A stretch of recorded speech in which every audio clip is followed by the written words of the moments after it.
Bonsoir mes frères et sœurs en Christ. Shalom tout le monde.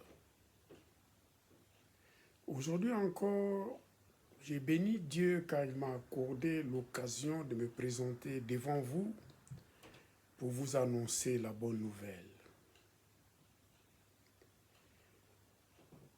Ce soir, je vais commencer un grand thème sur les temps de la fin. Mais les sous-thèmes d'aujourd'hui, je vous parlerai tout d'abord de l'enlèvement des croyants, ou bien l'enlèvement de l'Église. Alléluia.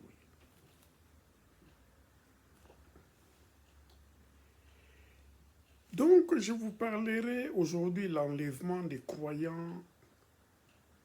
Après ça, je vous parlerai du tribunal de Christ. Après cela, je vous parlerai de la grande tribulation. Et puis, je vous parlerai du retour de Jésus-Christ pour installer son règne.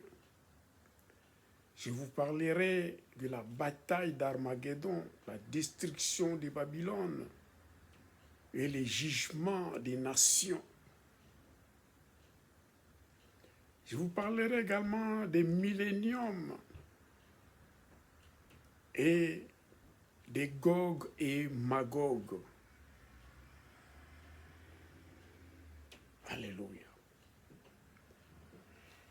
Donc, l'enlèvement des chrétiens, ça doit toucher tout le monde.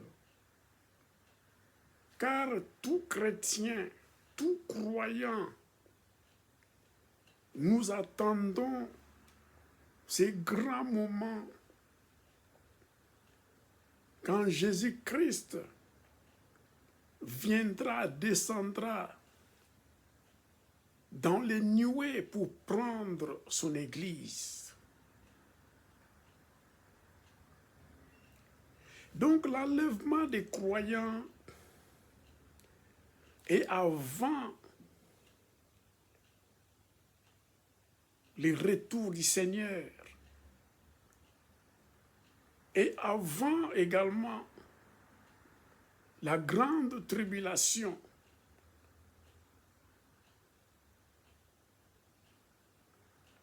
Voilà pourquoi je vais commencer avec ce thème. Car la Bible déclare «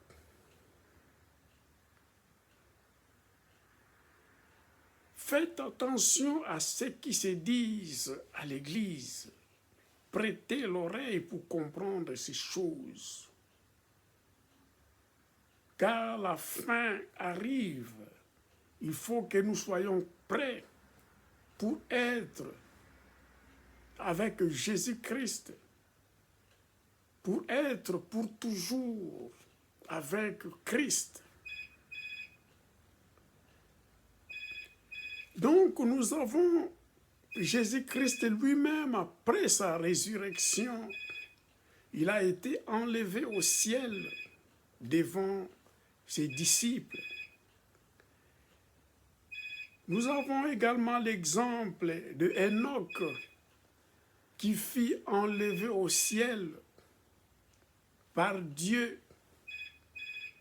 Nous avons également l'exemple d'Élie qui, sous les yeux de son serviteur Élisée, fut enlevé au ciel.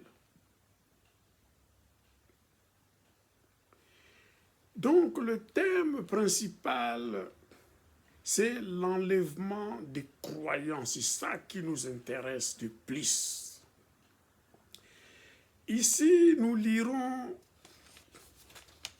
les textes principaux. Nous avons deux textes principaux que nous allons lire. C'est dans 1 Thessaloniciens chapitre 4, verset 16, du verset 16 au verset 17. Et nous lirons également dans 1 Corinthiens chapitre 15, du verset 52 et 53, même le verset 54. Mais avant de commencer, je vais vous lire un verset de la promesse de Dieu, de la promesse de Jésus-Christ. Quand il parlait à ses disciples, c'était dans Jean 14, verset 3, quand Jésus a dit, il avait dit à ses disciples, « Et lorsque je m'en serai allé, et je vous aurai préparé une place, je reviendrai et je vous prendrai avec moi, afin que là où je suis, vous y soyez aussi. » Alléluia. Ici, Jésus-Christ, il parle exactement des croyants, des chrétiens, ceux qui croient en Jésus-Christ de Nazareth, le serviteur de Dieu, qui seront prêts quand Jésus-Christ viendra prendre son Église. Alléluia.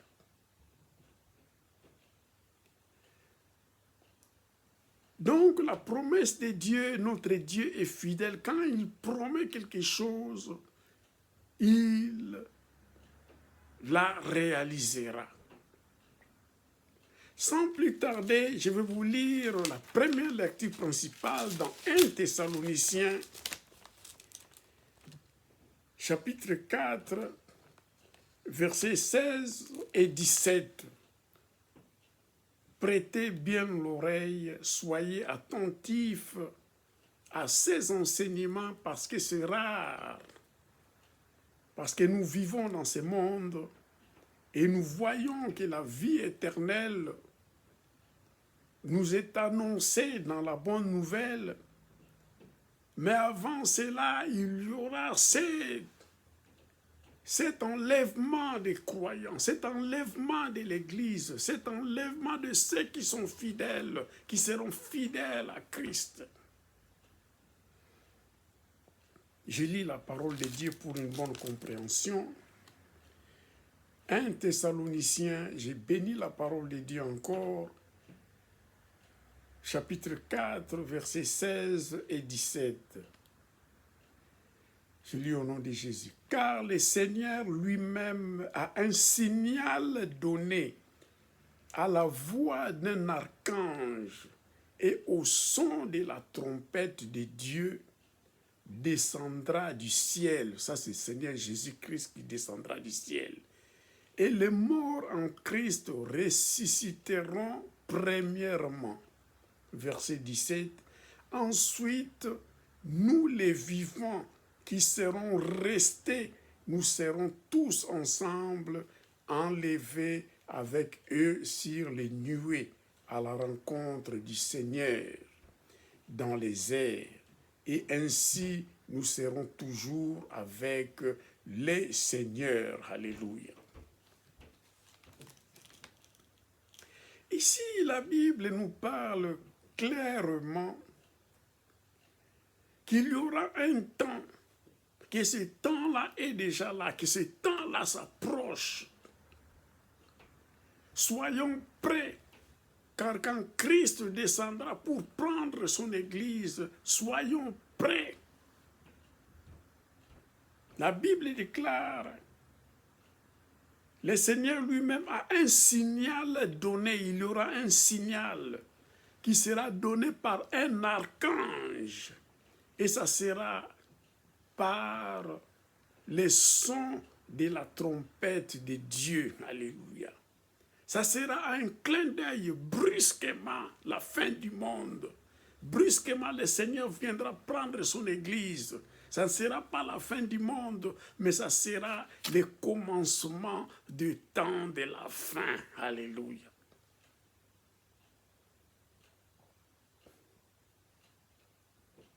Car tous ceux qui sont croyants, tous ceux qui entameront, commenceront la course, et ceux qui arriveront jusqu'à la fin en servant Jésus-Christ Nazareth, c'est ceux-là que Jésus-Christ le trouveront au sein de l'Église et seront ravis, seront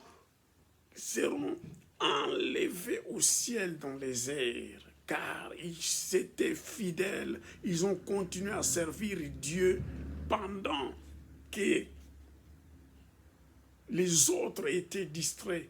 Et quand la sonnerie, quand la trompette aura sonné par l'archange de Dieu, alors tout le monde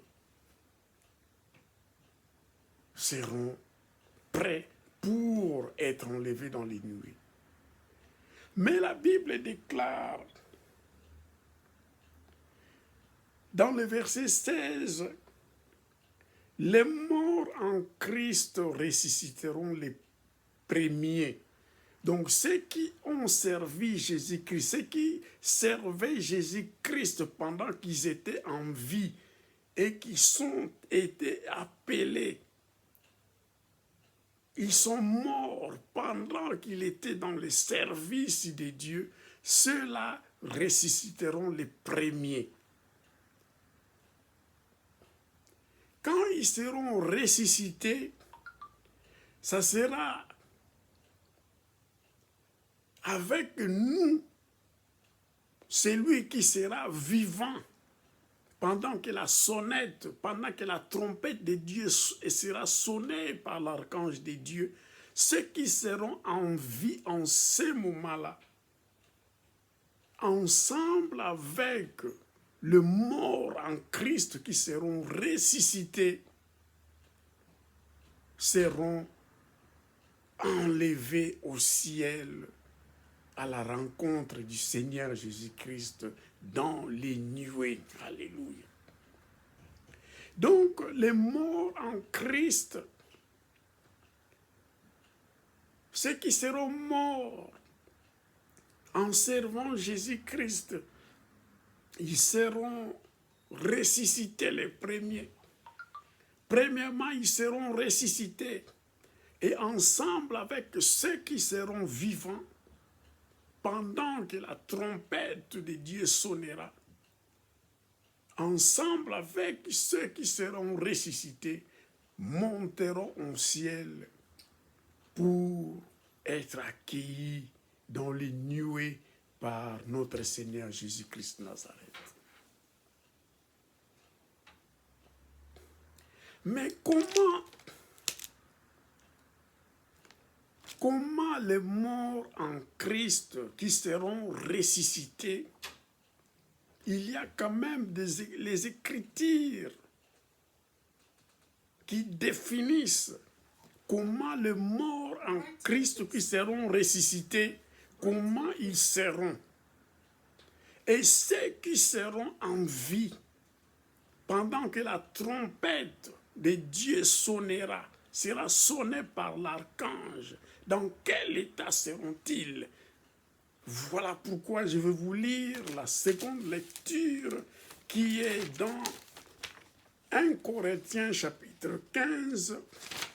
Nous lirons du verset 52 jusqu'au verset 54. Je lis la parole de Dieu pour une bonne compréhension.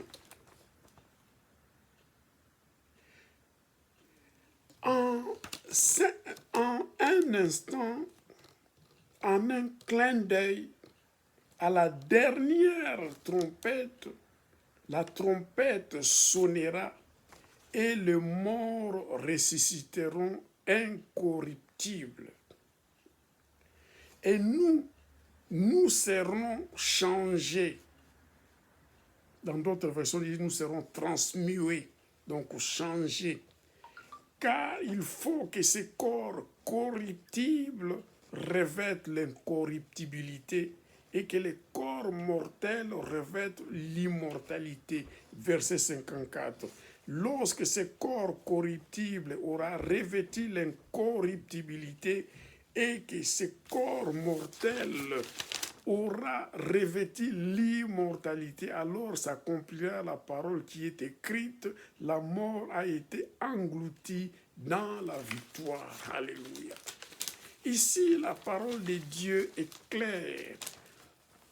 La parole de Dieu nous donne spécifiquement les détails, comment les morts en Christ seront ressuscités. Ils seront comment? Ici, le verset 53 de 1 Corinthiens chapitre 15, verset 52 nous dit clairement, à un clin d'œil à la dernière trompette, la trompette sonnera et les morts ressusciteront incorruptibles. Donc cela signifie qu'ils ne seront plus, leur corps ne sera plus pourri. Leur corps ne sera plus putréfié. Donc il n'y aura pas la putréfaction, il n'y aura pas la décomposition de ceux qui seront ressuscités des morts quand ils étaient morts en Christ. Donc ce mort qui étaient morts en servant Christ, qui étaient ensevelis, ils seront ressuscités, leur corps ne sera plus corruptible, leur corps ne sera plus décomposé, leur corps sera intact. Alléluia. Et nous, donc ici, nous, c'est ceux qui seront vivants quand la trompette sonnera, sera sonnée par l'archange de Dieu, la dernière trompette, nous serons changés, transmués. Notre corps sera changé. Nous ne serons plus atteints de la décomposition, la putréfaction de la chair ne nous atteindra plus. Alléluia. Et le verset 53 nous dit, je continue, car il faut que le corps corruptible revête l'incorruptibilité. Ce corps, car le corps mortel, quand nous mourons, le corps se décompose, ça se putréfie. Il y a de vers qui ronge le corps, qui mange la chair. Cette chair qui retourne terre, retourne à la terre. Ça ne prendra plus cette forme-là. Il n'y aura plus la décomposition. Le corps sera intact. Il n'y aura plus de la putréfaction. Il n'y aura plus de la décomposition du corps et le corps restera intact. Et que ce corps mortel revête l'immortalité. Ce corps qui une fois était mort et enseveli, décomposé, putréfié, ne sera plus touché par la mort. Donc le corps sera immortel. Alléluia. Verset 54 nous dit, lorsque ce corps corruptible aura revêtu l'incorruptibilité et que le corps mortel aura revêtu l'immortalité, alors s'accomplira la parole qui est écrite, la mort a été engloutie dans la victoire. Car servir Christ, Jésus-Christ avait vaincu la mort sur la croix à Golgotha. Et la promesse qu'il nous avait donnée, qu'il avait donnée à ses disciples, je m'en irai auprès de mon Père, préparer une place pour vous et je reviendrai pour vous prendre, afin que vous restiez avec moi pour toujours. Alléluia. Et pour rester avec Christ pour toujours, ayant servi Jésus-Christ fidèlement, tu es mort. Pendant que tu servais Christ, c'est un gain. Car au jour que la trompette, la dernière trompette sera sonnée par l'archange de Dieu, toi, mort, en servant Dieu en Christ, tu seras ressuscité et ton corps sera incorruptible, ne sera plus atteint de la putréfaction de la décomposition. Ton corps sera intact pour aller à la rencontre, à la nuée avec Jésus-Christ de Nazareth. Et nous qui servons Dieu, si la trompette de Dieu, la dernière trompette sonne pendant que nous servions Dieu en Christ, nous serons changés, transmués, notre corps ne sera plus incorruptible, donc pas de décomposition, et notre corps sera revêtu de l'immortalité, nous ne serons plus morts, le corps ne sera plus mort, alléluia. Alors, nous et ce mort ressuscité en Christ, dans leur corps incorruptible, et nous qui serons vivants, notre corps se transforme en incorruptibilité, en immortalité. Nous monterons au ciel pour être accueillis dans la nuée par notre Seigneur Jésus-Christ de Nazareth. Alors nous irons à la place que nous avait préparée au ciel, qui, il avait dit ici dans la parole de Dieu, dans Jean 14, 3, lorsque je m'en serai allé et que je vous aurai préparé une place, je reviendrai et je vous prendrai avec moi afin que là où je suis, vous y soyez aussi. Donc là, nous vivrons éternellement avec Christ. Alléluia. Donc, l'apôtre Paul, non, l'apôtre Jean l'avait déjà annoncé également dans Jean chapitre 5 pour descendre du chapitre, le verset 28 et 29 en disant: ne vous étonnez pas de cela, car l'heure vient où tous ceux qui sont dans les sépulcres entendront sa voix et en sortiront. Ceux qui auront fait le bien ressusciteront pour la vie, mais ceux qui auront fait le mal ressusciteront pour le jugement. Alléluia. Alors, ici la Bible dit, ceux qui seront dans les sépulcres,